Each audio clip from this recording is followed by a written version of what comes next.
সব বন্ধ হয়ে যাচ্ছে। এমনকি রাস্তা, ভারতবর্ষের যে রাস্তা, জাতীয় সড়ক পর্যন্ত বিক্রি হয়ে যাচ্ছে। বিমানবন্দর থেকে শুরু করে রেল স্টেশন থেকে শুরু করে সবকিছু বিক্রি করে।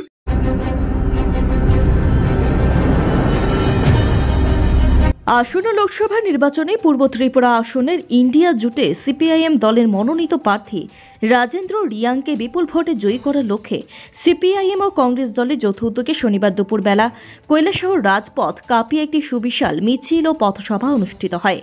এদিনের এই কর্মসূচিতে রেকর্ড সংখ্যক সিপিআইএম ও কংগ্রেস দলের নেতৃত্বদের উপস্থিতি লক্ষ্য করা যায়।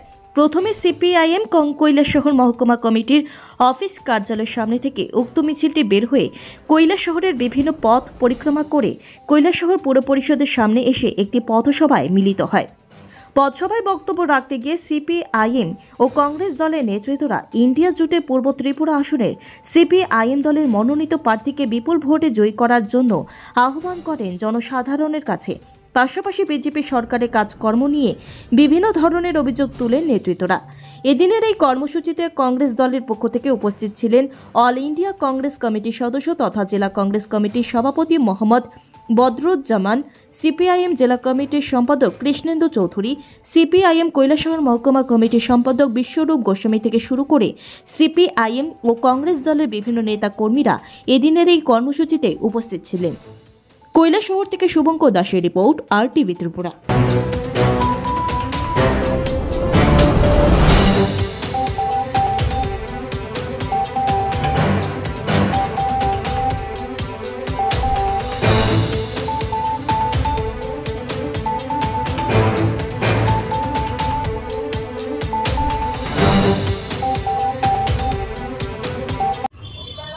নব্বই বছর বেনিয়া ইংরেজের বিরুদ্ধে দেশের মানুষ লড়াই করে দেশকে স্বাধীন করেছে।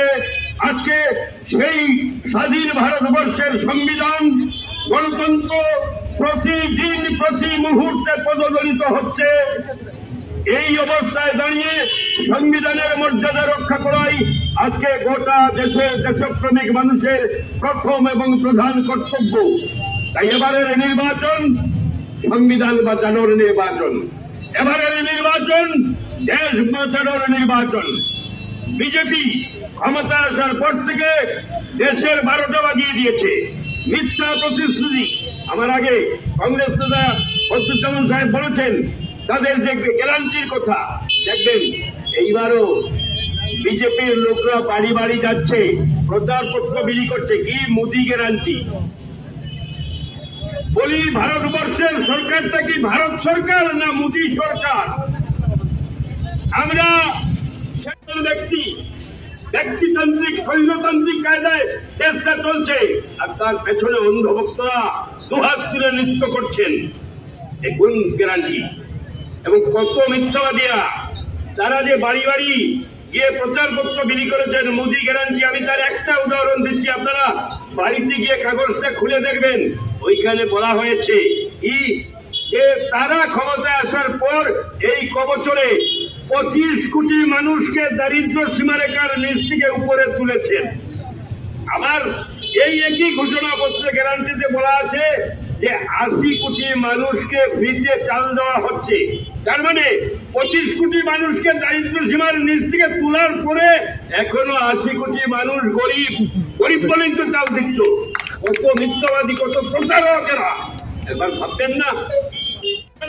সব বন্ধ হয়ে যাচ্ছে। এমনকি রাস্তা, ভারতবর্ষের যে রাস্তা, জাতীয় সড়ক পর্যন্ত বিক্রি হয়ে যাচ্ছে। বিমানবন্দর থেকে শুরু করে রেল স্টেশন থেকে শুরু করে সবকিছু বিক্রি করে দিচ্ছে। গোটা দেশটা পরিচালনা করছে দুজন, মোদী আর অমিত শাহ। এই দুজন বেচছে আর কিনছে দুজন, আদানি আর আম্বানি, 4 জন গোটা দেশের নেতা। আর বাকি আমরা 140 কোটি মানুষ আমরা তো ভাও হয়ে গেছি। দুজন বেচছে আর দুজন কিনছে। এরকম অবস্থায় দাঁড়িয়ে দেশ বাঁচানোর এই শপথ দেশের 27টি রাজনৈতিক দল ঐক্যবদ্ধভাবে নিয়েছেন। যে আমাদের মধ্যে মতাদর্শগত পার্থক্য থাকতে পারে, কিন্তু আসল বিষয় হল আগে দেশটা রক্ষা করা। দেশটাই যদি না থাকে তাহলে কার জন্য রাজনীতি করা হবে?